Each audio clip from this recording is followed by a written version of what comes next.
Hello, everyone, and welcome back to another episode of Adoptions from the Heart TV. I'm your host, Amanda Aliberti.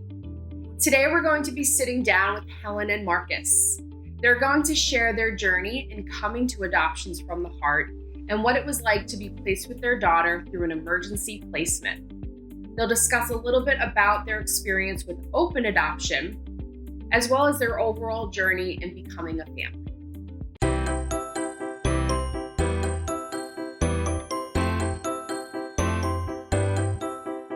Can you guys start by sharing a little bit of when you decided adoption was the right path for your family? Do you want the exact date? I know you have it. So, for my birthday in 2020, we went to Longwood Gardens and we had the whole day. And we have been married for about 3 years at this point, probably almost 4. You know, we saw a lot of families with children, and I had just started thinking about what I was going to say to Marcus because we had been trying to conceive for the entire time we were married, and it hadn't happened. So I knew that I wanted to talk to him about it, and I knew that I was interested in adoption. I had always been interested in it, but I always thought that we were going to have a natural birth. And since it didn't happen, I talked to him at the water show, the Water and Light show at Longwood Gardens, and I said, if nothing happens by this time next year, my birthday next year, I want to apply for adoption. And so he was like, me too, basically. She got me all buttered up with the water show. It was not much I could do about it, but we had a conversation that day about our marriage and how it would affect ourselves, and we just talked about making sure that we are enough for each other. But we want to build a family, but making sure that we are enough for each other, and then that's all we wanted to say. Give us this 1 year of, we already know this is in the back of our minds, but let's take that year, see if anything happens, and then make a date for when we're going to apply. Sure. And when you guys became connected to Adoptions from the Heart, had you had an awareness about open adoption? Had people in your life known anything about it? Did you share with friends and family? So we only had one real reference to go off of at the time. Who that person is no longer in our lives, but she was a really good resource for us. She was actually, we believe she was adopted through Adoptions from the Heart 30 some years ago. Yeah. So she was a really good resource for us while we were going through it. She was also a really good resource for the open relationship between her parents and her birth parents. Had you guys talked about what open adoption would look like? What had been your perspective on birth parents and whether or not you wanted a connection with them in the future? So I have to be honest, that was a new term for me. I think just growing up, learning about adoption, you just always know that you're placed with a family, and then that's your family. You know, there's no real backstory to anything else. So it was a new term for me. Besides the example that Helen was just talking about, I didn't really know much about it. Okay. Yeah, we had no idea what it was going to look like. Sure. until we took the courses with Adoptions from the Heart, we had no idea what it should look like, what the boundaries are, because I think that may have even made us really skeptical at first, when we first, were learning about it, because we weren't sure of, what that looks like. And then we also had to come to a compromise on what we thought open adoption looked like for both of us. Sure. So another topic that people think about when they're looking into adoption are the finances associated with adoption. Can you talk a little bit about your experience? Because I know you have a unique journey with kind of putting all that together and what you guys did as a family. Yeah, I mean, our family was great. I think the planning that went into it helped us a lot. And then speaking openly to our families, they were able to, set up all kinds of donations and drive-thrus. Yeah, so we had an in-person raffle event that we were supposed to do. Because of COVID, the numbers started going up, so we had to cancel the in-person event.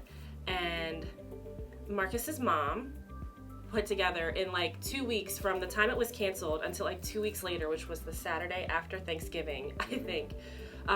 She put together this whole drive-through at a high school parking lot right down the street from our house. And so many of our family members and friends drove through. She had stations set up. You could buy masks, you could buy raffle tickets.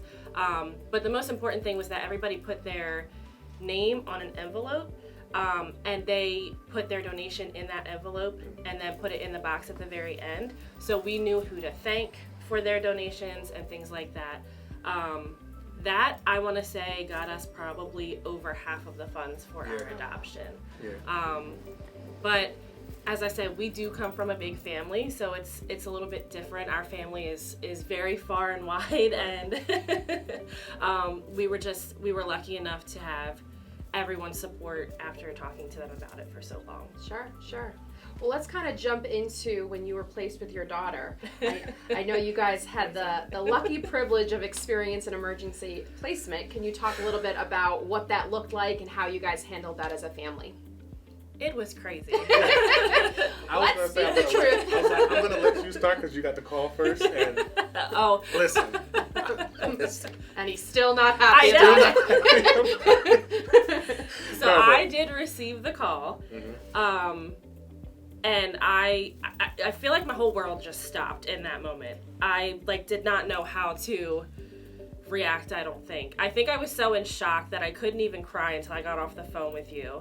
And then I called him immediately, and the first thing he said was, "Well, she didn't call me." This is the joys of working from home. So you gotta understand, I was mid-work, computer in front of me, typing away, and then she calls me. I'm like, she doesn't normally call me this in the early middle in the morning. day. So I pick up and I'm just like, how do you know this before me? It shouldn't have been my first reaction, but it was. So, but that was a day there. Yeah. That was a day. So we got all the information that we needed, and we just went home and packed everything up. Yeah. And you headed to New Jersey, was it the next day? It was the next morning. The next morning, okay. So that was the first thing we did. Did you leave work? Yes. Okay. Well, she left work and then we went to go see your mom. Oh yeah, we announced it to our people, our support system. Yeah. Sure. So his mom, his parents, our parents, my parents, and then we also announced it to his brother and sister-in-law and my sister. Okay. Yeah. Okay.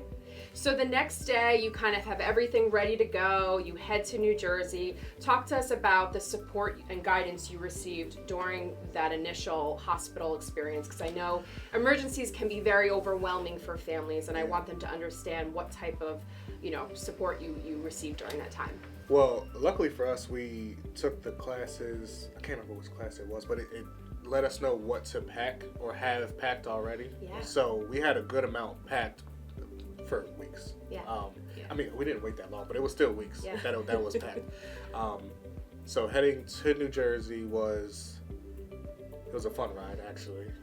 But once we got to the hospital, it was. There's honestly no words for it because we were in the waiting room. They walked us up. We had a small conversation, but that conversation I really can't remember because they told us that around this corner, your daughter's there. So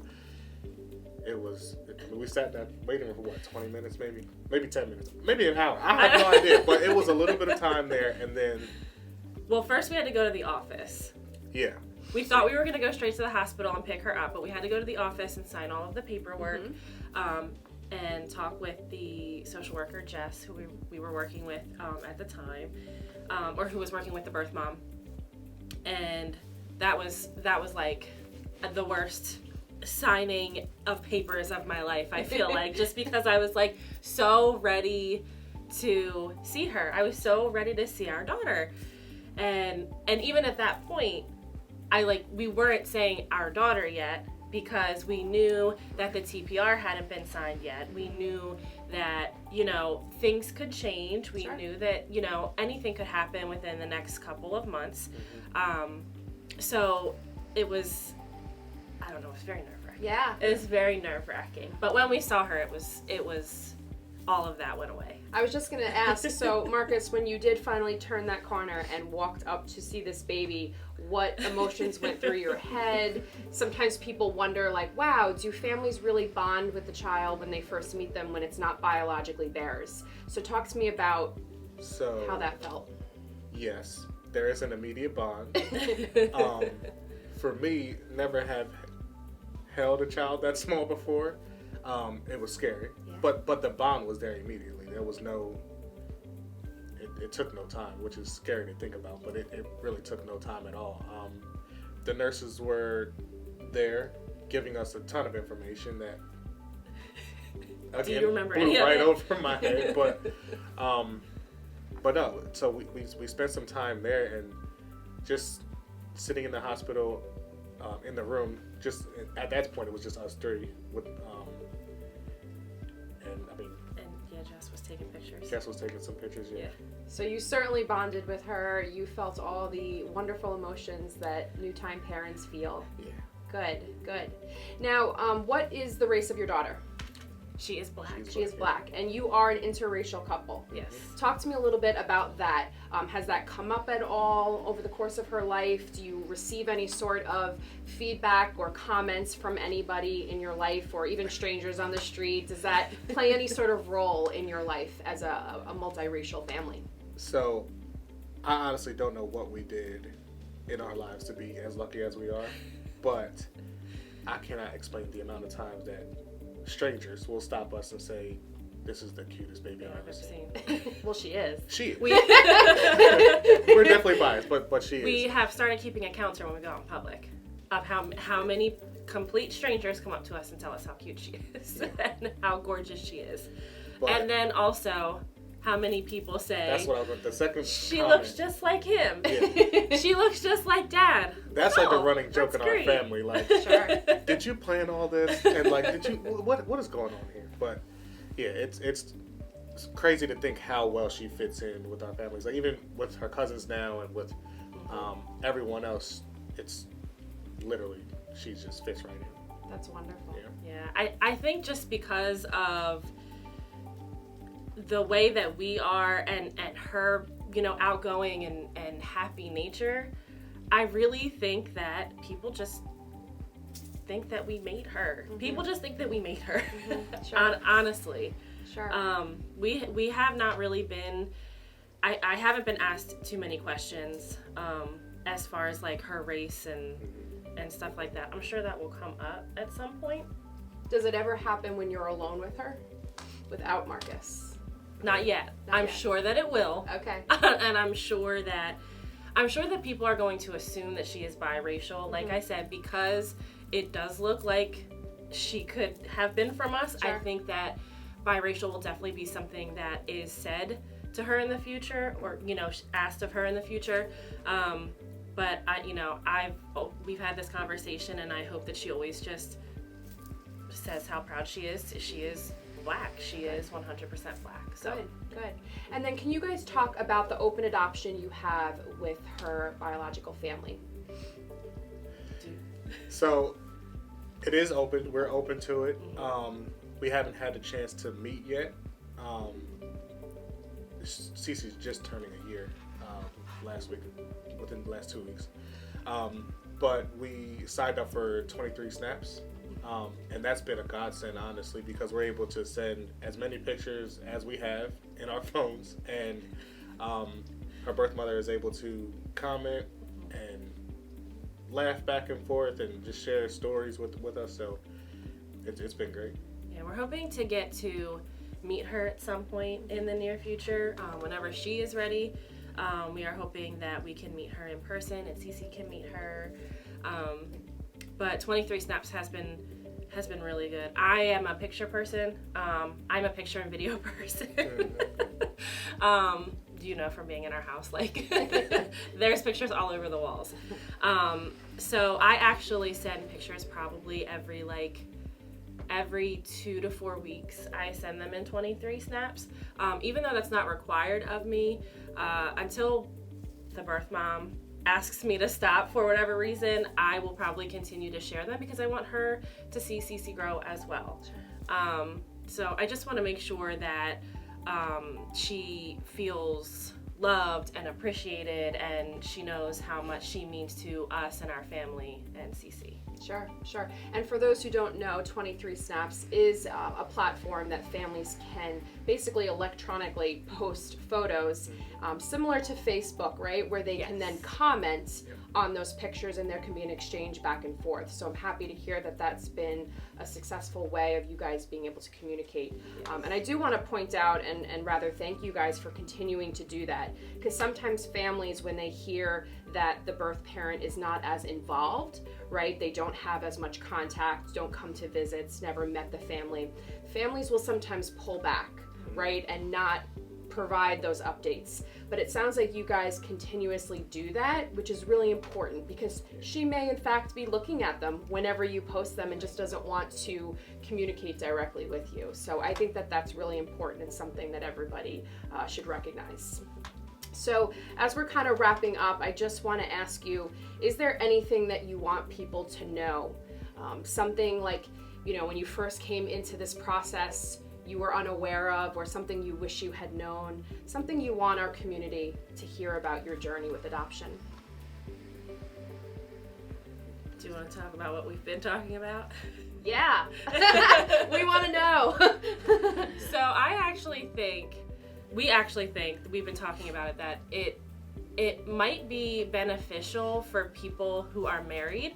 Obviously this is not for like single people adopting, but if you're married, we think that people would benefit from doing some type of marriage counseling even before a baby comes in and shakes things up a little bit, because things do change regardless of whether you want them to or not. The love for your spouse does not change, but routines change, and if there's a newborn crying in the middle of the night, you know what I mean? Someone has to get up. So I think that it's really important that you really, really talk about how a baby is going to change your life. Adoption of a child is going to change your life. Because it, like I said, it really does. Even if it's just the division of duties, or okay, I'm gonna do the morning and you're gonna do the evening, and things like that. I think that people could benefit from it. I mean, I agree. We talked about that all the time. I think the one thing that, like we talked about earlier, that bond happens immediately with the child, and then. And I don't know if this happens all the time, but credit to Helen, she jumped right into the mother role, like immediately, and it was great. So it's, in a marriage, you have to say, okay, this is not my time to be with my wife. This is my wife's time to be with our daughter. So I have to be able to manage that. And I think that is the part where we talked about, this is maybe what we should have planned for, but there was no way to plan for it, really. Sure. Yeah. I guess you just have to talk it out and be prepared for it. Sure. But it's hard to say that. Absolutely. Yeah. Well, we just want to thank you. It's one thing to talk about adoption, but to really sit down and talk to a family who has been through it is really helpful. Our community thanks you for sharing with us your story. We're happy to hear that your family is doing well, and we wish you continued happiness. So thank you. Thank you. Well, that wraps up another episode of AFTHtv. Thank you so much, guys, for continuing to tune in, and we hope to see you again soon.